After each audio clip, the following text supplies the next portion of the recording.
So, Tribe, I've been thinking of doing a series on crazy dating stories because I thought it would be fun. I thought it's good to share these, my personal stories, Tribe members who want to share their stories. But I think it's a lot of fun.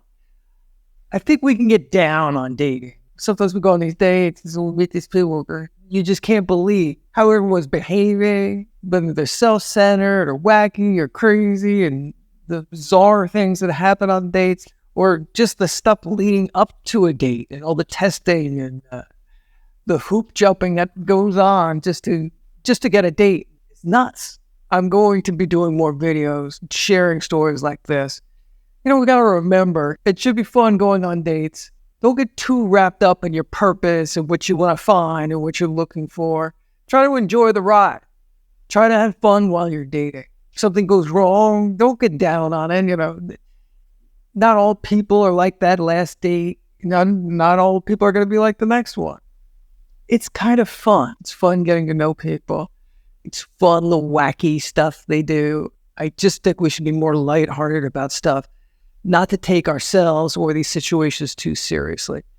In that vein, let me tell you about a recent, it's not a really date because, we'll see what happens.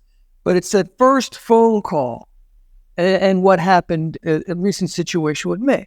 So a friend recommended a woman that she knows and thought it'd be nice if I asked her out and thought, hey, you two might have a connection. I think great. I like that. They've kind of been pre-vetted. This is a professional woman. It's just 2 kids. You see what comes along with that. We all have those experiences. But what are you going to do?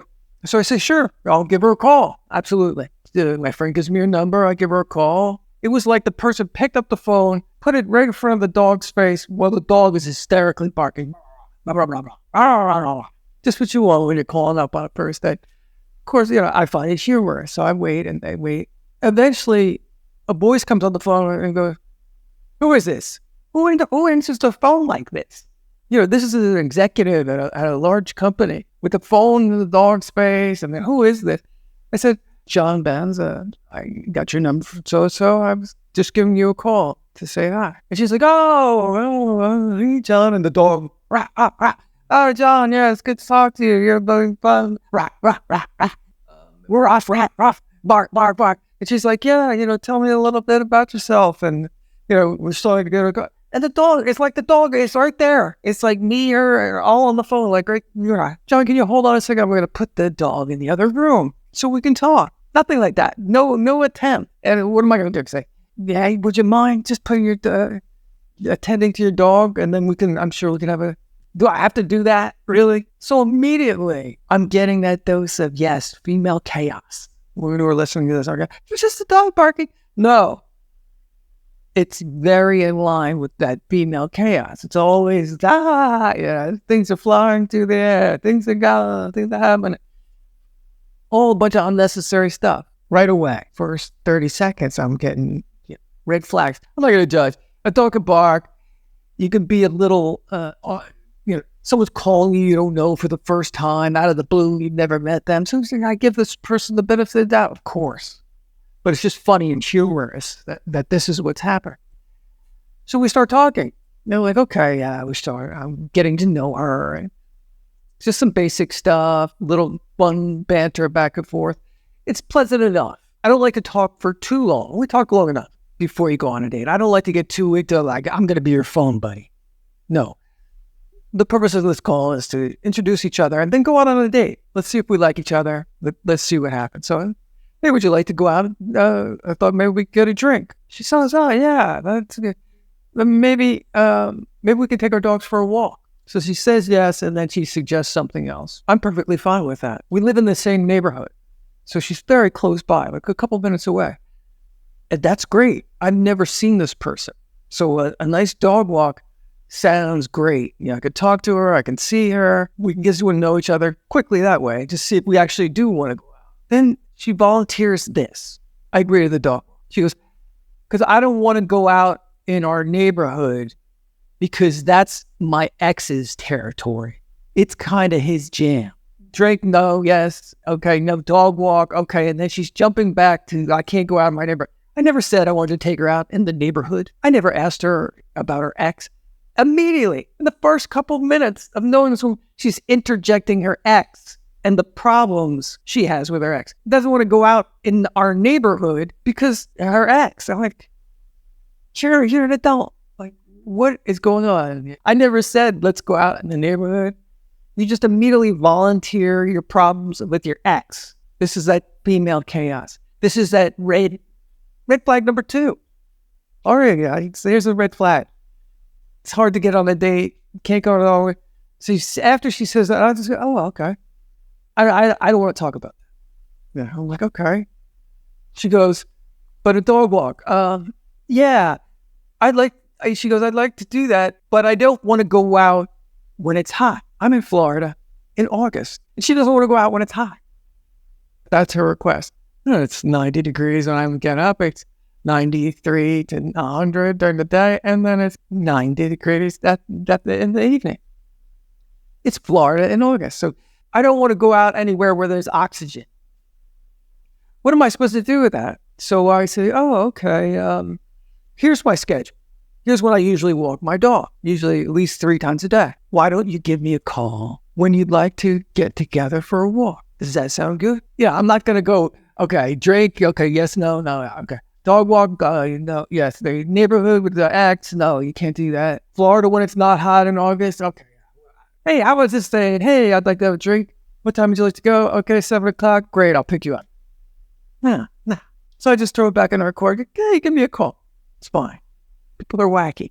These are red flags. They're kind of funny, but they're red flags. With the female chaos and the dog barking. Who answers like, oh, is that? Who answers the phone like that with the dog? And then immediately bringing up her ex-husband. Ladies, don't bring up your old boyfriends and your ex-husband. On the first phone call you're having with someone, even on a date, no one wants to hear that. You have nothing else to talk about but your problems with your exes. Tribe, these are red flags. Someone that has the zero going on in their life, that's what they got. And then they're bringing you into their problems already. Here's my problems. I love my problems. I'm in love with my problems. I can't go out in town because I never even asked her about that. And she's interjecting, bringing up her ex. And then she needs a cool day in August in Florida. Okay, I'll see you at 2 a.m. All these red flags and chaos. And so these are telling me something. My interest level's gone. Do I need trouble? Do I need all this? Fear her ex? I'm not going to limit myself and not go out, take someone out in my town. She's trying to control the situation. She's sharing information I don't want to know about. She's introducing problems into my life. I've known this woman for 5 minutes. You want a woman to enter your frame, and you want to be able to lead. You don't want to have to stand back while she dumps her problems and her chaos and strange demands on you. This was all humorous to me. Kind of watching it like a movie, throwing out a sentence here and there, trying to move something towards some sort of conclusion. So that's why I wanted to share. I just thought, here's a funny first date attempt. Stay tuned to see what happens. I'll go out there. I think it's funny. And I give people the benefit of the doubt. Is it going to work out? Probably not. But I'm not going to take it too seriously. I enjoy getting to know people. I enjoy meeting people. I don't have to go out with them. I don't have to date them. I don't even have to be friends. But I can be friendly, and I can be kind, and I can be a gentleman. This person was recommended by a friend of mine. So I'm going to make the utmost effort to make sure that I represent my friend well, and that no matter how someone else behaves, my friend will remain my friend. I will still be John Bennett. I will still be this person I am, no matter how the other person behaves. Nothing's forcing me to do this. So stay tuned. Maybe I'll make a second follow-up video on this. We'll see what happens. Do these red flags play out in the date? If there is a date, will there be a date? You can probably guess what will happen.